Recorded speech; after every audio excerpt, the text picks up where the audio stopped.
నూలు నూలులో శతాబ్దాల గౌరవం, పట్టు పరంపరకు ప్రతీక, సంప్రదాయానికి శాశ్వత చిరునామా సఖీ.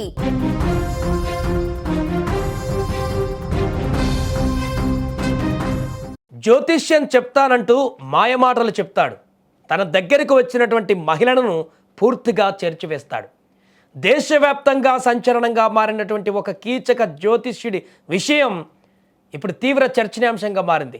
మహారాష్ట్రలోని నాసిక్లో ఈ కీచక జ్యోతిష్యుడి గుట్టు రట్టయింది. తాజాగా జ్యోతిష్యం వాస్తు పేరుతో మహిళలను లోబర్చుకొని లైంగికంగా దోపిడీ చేస్తున్నటువంటి ఒక ప్రముఖ జ్యోతిష్యుడు, రిటైర్డ్ మర్చెంట్ నేవీ అధికారి అశోక్ కారట్ అలియాస్ కెప్టెన్ను పోలీసులు అరెస్టు చేశారు.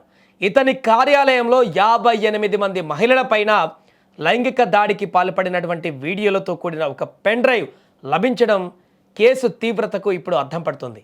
నాసిక్లోని కెనడా కార్నర్ ప్రాంతంలో అశోక్ కారట్ ఓకాస్ ప్రాపర్టీ డీలర్స్ అండ్ డెవలపర్స్ పేరుతో ఒక కార్యాలయం నడిపేవాడు.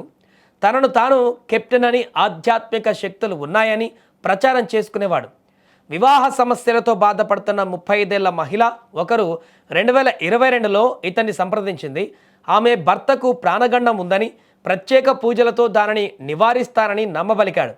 అనంతరం ఆమెకు మత్తుమందు కలిపినటువంటి పానీయం ఇచ్చి హిప్నటైజ్ చేసి భయపెట్టి 2025 డిసెంబర్ వరకు పలుమార్లు అత్యాచారానికి పాల్పడ్డారని బాధితురాలు పోలీసులకు ఫిర్యాదు చేసింది. దీంతో రంగంలోకి దిగినటువంటి నాసిక్ క్రైమ్ బ్రాంచ్ పోలీసులు కారట్ ఫార్మ్ హౌస్ పైన దాడి చేసి చాకచక్యంగా అతన్ని అరెస్టు చేశారు. ఈ సోదాలలో ఒక పిస్టల్, బుల్లెట్లు కూడా స్వాధీనం చేసుకున్నారు పోలీసులు. అనంతరం అతని కార్యాలయంలో రహస్యంగా అమర్చినటువంటి సీసీటీవీ కెమెరాలను కూడా గుర్తించారు. అక్కడ లభించినటువంటి ఒక పెన్ డ్రైవ్లో ఏకంగా 58 మంది వేరువేరు మహిళలపైన లైంగిక దాడి చేస్తున్న వీడియోలు ఉండడంతో పోలీసులు కూడా ఒక్కసారిగా షాక్ అయ్యారు. మత్తుమందులు, చేతబడి వంటివి ప్రయోగించి మహిళలను లొంగదీసుకొని ఆ దృశ్యాలను రికార్డ్ చేసి బ్లాక్మెయిల్కు పాల్పడి ఉండవచ్చని కూడా అనుమానిస్తున్నారు పోలీసులు. ఇక ఈ కేసులో రాజకీయ, సినీ, వ్యాపార ప్రముఖులతో కారట్కు సంబంధాలు ఉన్నాయని కూడా ఆరోపణలు ఇప్పుడు వస్తున్నాయి. దీంతో ఇది రాజకీయ దుమారానికి దారితీసింది. ప్రస్తుతం అశోక్ కారట్ పోలీసుల అదుపులో ఉన్నాడు. ఈ కేసును సిట్ దర్యాప్తు చేస్తుంది.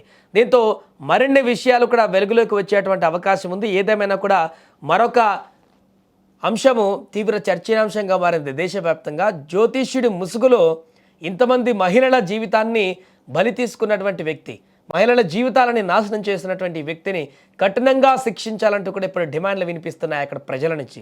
ఎందుకంటే ఇప్పటివరకు అందుతున్నటువంటి సమాచారం మేరకు అక్కడ దొరికిన పెన్ డ్రైవ్లో ఉన్నటువంటి వీడియోల ఆధారంగా 58 మంది మహిళలు అనేటువంటి విషయాన్ని నిర్ధారణకు వచ్చారు. కానీ ఆన్ రికార్డులో లేనటువంటి ఎంతోమంది మహిళలను ఇంకా ఇన్ని సంవత్సరాలుగా వేధింపులకు గురి చేస్తూ వారి మాన ప్రాణాలతో ఆడుకున్నటువంటి కీచకుణ్ణి ఖచ్చితంగా కఠినంగా శిక్షించాలంటూ కూడా డిమాండ్లు వినపడుతున్నాయి. ఎందుకంటే ఇంత పెద్ద బిగ్ ఫిష్ ఇన్ని రోజుల నుంచి ఎలా కొనసాగిస్తుంది పరిణామాలన్నిటి కూడా చూస్తే దీని వెనక ఖచ్చితంగా రాజకీయ, అదేవిధంగా ప్రముఖుల యొక్క హస్తం కూడా ఉండేటువంటి అవకాశం ఉంది.